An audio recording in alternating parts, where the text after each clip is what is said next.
ایک بزرگ کی بات لکھی جو تابعی ہیں، وہ فرماتے ہیں کہ ان بزرگوں کا طریقہ یہ تھا کہ وہ لوگوں سے چھپ کے نا پہاڑ کے پیچھے عبادت کرتے تھے، اور پوزیشن ان کی یہ تھی کہ کسی سے ملتے نہیں تھے، بالخصوص فجر کی نماز سے لے کر عصر کی نماز تک بکریاں رکھی ہوئی تھیں، ان کو چراتے رہتے تھے فرات کے کنارے اور نفل پڑھتے رہتے تھے۔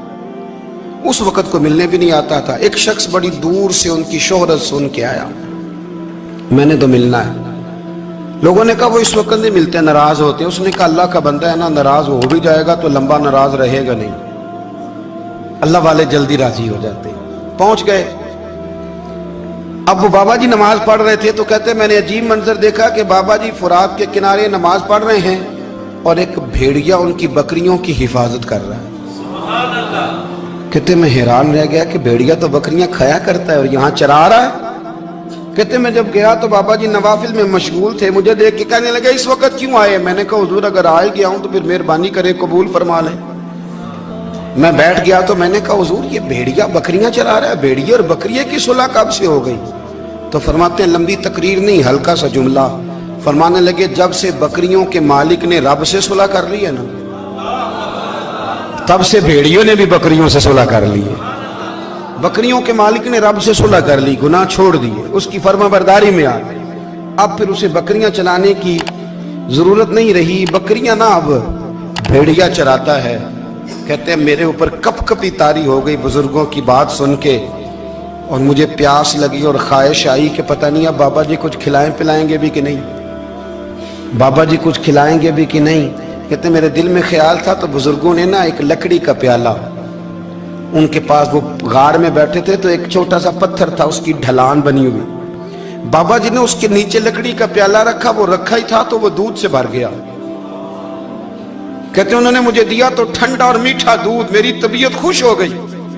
بابا جی نے نا دوبارہ وہی پیالہ اسی جگہ رکھا تو شہد سے بھر گیا۔ 1000 سال پہلے داتا صاحب لکھ رہے ہیں، کہتے مجھے دیا۔ میں نے فوراً کہا، میں نے کہا حضور یہ دودھ تو گائیں بھینس دیتی ہے، پہاڑوں سے تو نہیں نکلا کرتا، اور شہد تو شہد کی مکھیاں دیتی ہیں، پتھروں سے تو نہیں نکلتا، یہ آپ کہاں سے نکال رہے ہیں؟ تو کہتے ہیں وہ قرآن مجید پڑھنے لگے۔ وَإِذِ اسْتَسْقَى مُوسَىٰ لِقَوْمِهِ، جب موسیٰ کی قوم نے ان سے پانی مانگا، فرمانے لگے موسیٰ کی نافرمان قوم پانی مانگے، حضرت موسیٰ پتھر پہ ڈنڈا مارے تو اللہ وہاں سے 12 چشمے جاری کر دے۔ جو رب حضرت موسیٰ کی نافرمان قوم کے لیے پتھر اور پہاڑوں سے چشمے نکال دیتا ہے نا، وہ محمد عربی کے غلاموں کے لیے پتھر اور پہاڑوں سے دودھ اور شہد بھی نکال دیا کرتا ہے۔ وہ بزرگ کہنے لگے بس بات یہ ہے کہ آج بھی ہو اگر ابراہیم کا ایمان پیدا تو آگ کر سکتی ہے انداز گلستاں پیدا۔ کہنے لگا حضور پھر میرے لیے بھی دعا کریں۔ آپ فرمانے لگے پھر دعا نہ کرا تو مدینے والے کی غلامی شروع کر، تو نبی کریم کی غلامی شروع کر، تو رسول پاک کی غلامی شروع کر۔ ایک بات علم، پھر فرمایا اللہ رسول سے محبت، پھر فرمایا حضور کی غلامی۔ اس سے سارے مکاشفات کھلیں گے، اس سے سارے مشاہدات کھلیں گے، اسی سے کرامتیں ملیں گی، اسی سے مقبولیت ہوگی، اسی سے اللہ نبی کی بارگاہ میں درجہ ملے گا۔ پھر داتا صاحب آگے بڑھتے ہیں اور داتا صاحب فرماتے ہیں صوفیاء کی ایک جماعت ہے جو کہتی ہے ہم نے تو کبھی اپنی زبان پر دکھ بیان ہی نہیں کیے، ہر شے اپنے رب رسول کے حوالے کر دی، ہر شے اللہ رسول کے۔ اور داتا صاحب کہتے ہیں کچھ ایسے بھی ہیں جو دعا بھی نہیں مانگتے، لوگوں کے لیے مانگتے ہیں، اپنے لیے نہیں مانگتے۔ آپ دعا کیوں نہیں مانگتے؟ تو کہتے ہیں اللہ کو تو پتہ ہی ہے ہمیں کیا چاہیے، اسے تو پتہ ہی ہے۔ ایک بزرگ کی بات لکھی ہے داتا صاحب نے، میری جماعت میں نا مزاج ہے کرامتوں کا، مجھے وہ ساری باتیں بھی آتی ہیں کہ ایک بندہ کراچی سے آیا، داتا صاحب حاضری دی تو اس کی لاٹری نکل آئی، یہ بھی مجھے آتی ہے، لکھی پڑھی ہے میں نے، کتابوں میں ہے یہ بھی۔ ایک بندہ، یہ ساری باتیں نا آتی ہیں کرامتوں میں، بڑی ساری چیزیں لوگ بیان کرتے ہیں کہ میں وہاں آیا اور میں نے حاضری دی تو موج لگ گئی، یہ ساری باتیں آتی ہیں۔ ہمارے پرانے بزرگ اور بھی قصے سنایا کرتے تھے، ساری ہمیں چیزوں کا پتہ، پر جو عنوان ہے نا وہ حضرت شیخ ابو نور کہتے ہیں کہ ایک بندہ داتا صاحب کے مزار پہ گھوم رہا تھا، داتا 10 روپے دے، 10 روپے دے، 10 روپے دے، تو ایک بندہ بڑی دیر سے اسے دیکھ رہا تھا، وہ کہنے لگا داتا نے تجھے کیا دینا ہے، ادھر آ میں دوں۔ اس نے 10 دیے،